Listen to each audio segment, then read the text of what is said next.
There is a new world power.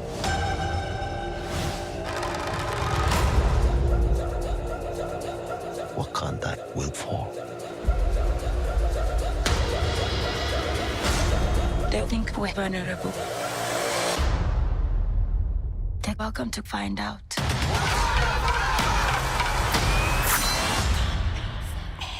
Get tickets now, only in theaters, November 11th. Hey everyone, this is Michael again, and welcome to another movie review. And this review is going to be on Black Panther, Wakanda Forever. And the film stars Letitia Wright, Lupita Nyong'o, Danai Gurira, Winston Duke, Dominique Thorne, Tenoch Huerta Mejía, I think that's how you pronounce his name, and Martin Freeman. And the film is the sequel to the first film, Black Panther. And the first film, very good movie, really enjoyed it. I saw it in the theater. Chadwick Boseman as T'Challa, Black Panther. He was a good choice for the role. You know, he also fitted the role, and it's a very iconic character.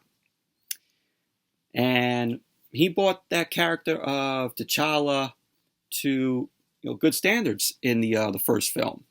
Just a very good performance, one of Chadwick Boseman's finest good performances. But unfortunately, we all know what happened to Chadwick Boseman, sadly. He passed away 2 years ago to colon cancer. He passed away in August of 2020, due to colon cancer, which is very sad. But when he passed away, they were talking about making a sequel to the film, obviously.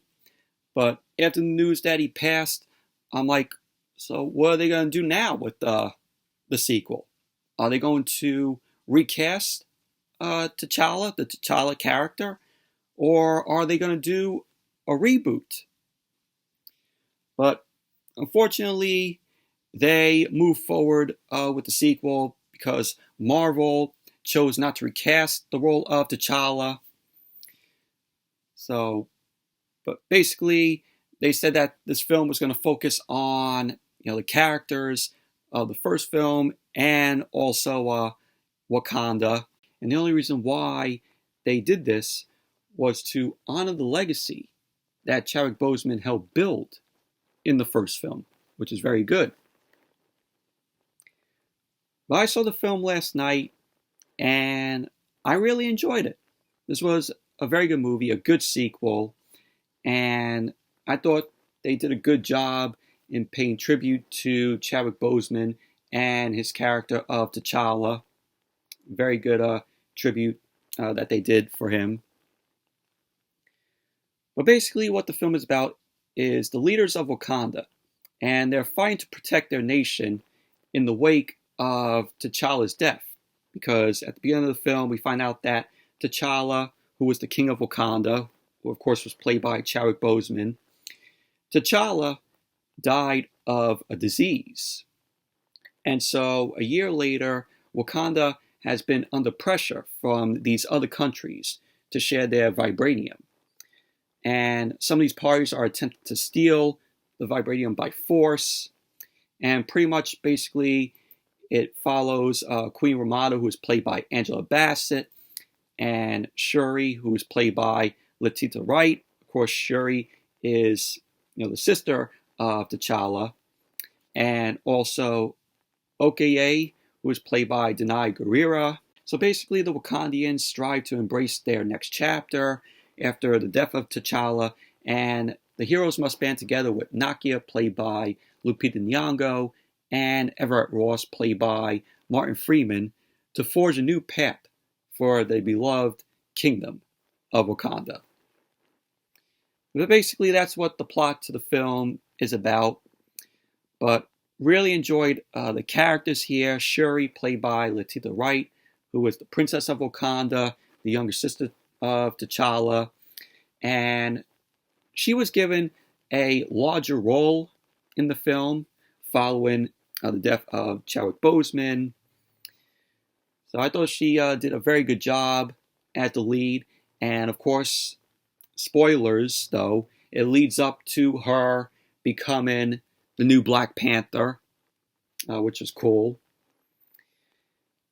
And then you have Nakia, played by Lupita Nyong'o, which she is an undercover spy for Wakanda from the River Tribe, which, she did good in the role. Okoye, played by Danai Gurira, she is the general of Dora Milaje, which is Wakanda's all-female special forces. I like Danai Gurira. Of course, she was, Michonne in The Walking Dead.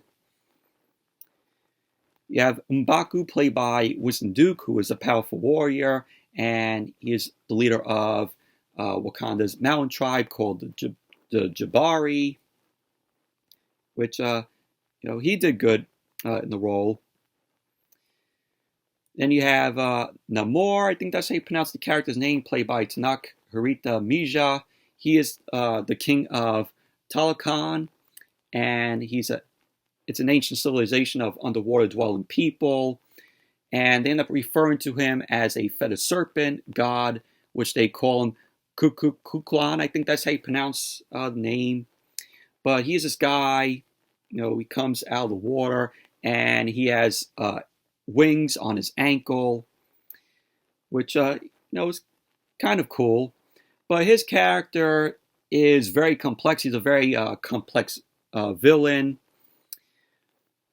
And then you also have Everett K. Ross, played by Martin Freeman, who is an agent of the Central Intelligence Agency, and he has ties to Wakanda. You have a appearance from Julia Louis-Dreyfus, who plays Valentina. Of course, her character ended up appearing in a cameo in Black Widow, and also in Falcon and the Winter Soldier.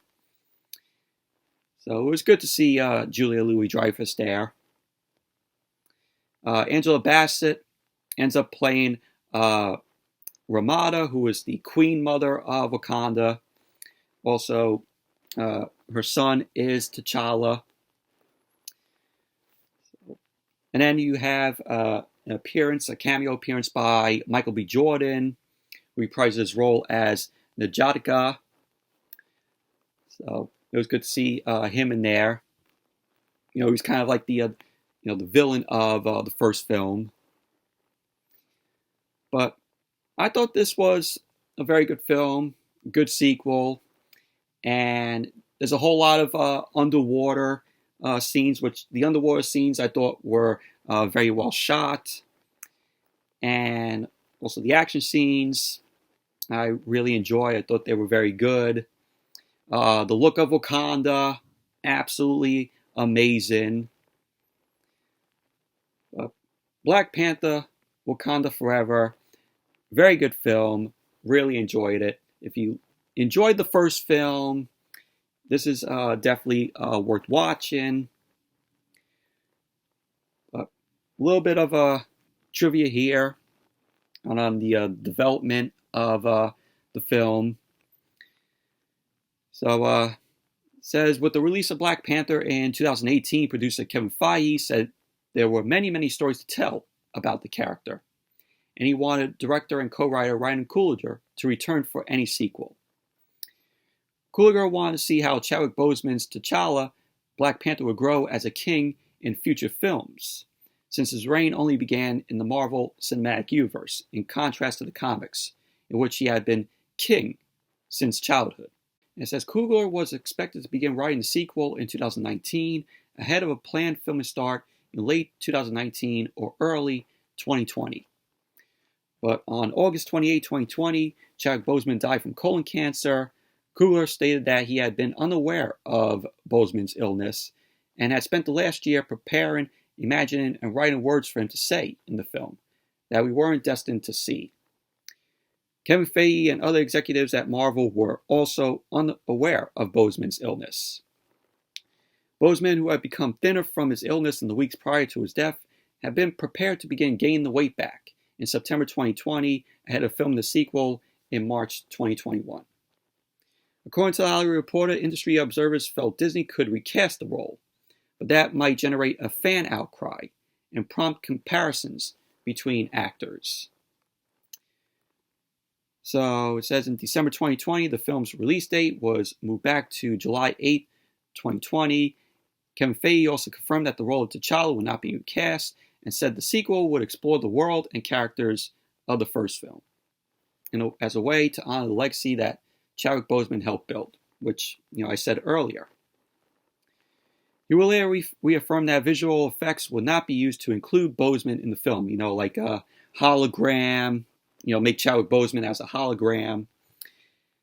And also said it felt like it was much too soon to recast, knowing how the world outside and within the MCU was still processing the loss of Chadwick Boseman.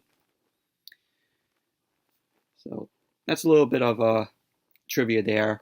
Also in February, it says right here, in February, Daniel Kaluuya said he was unsure if he would reprise his role of W'Kabi, from the first film, because, he was featured in the first film. And he ultimately did not, due to scheduling conflicts with the film Nope, because he was filming Nope, I guess, around that time, which I really enjoyed Nope. It's a good film with him in it.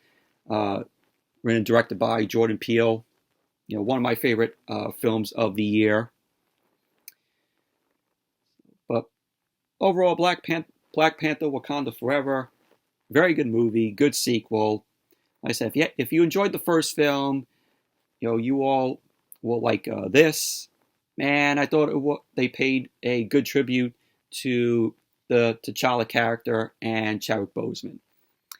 And what I really liked with the Marvel Studios logo, it showed, Chadwick Boseman, as T'Challa, Black Panther, images of him, which I thought was very cool. Also paying tribute to him, which I really liked that.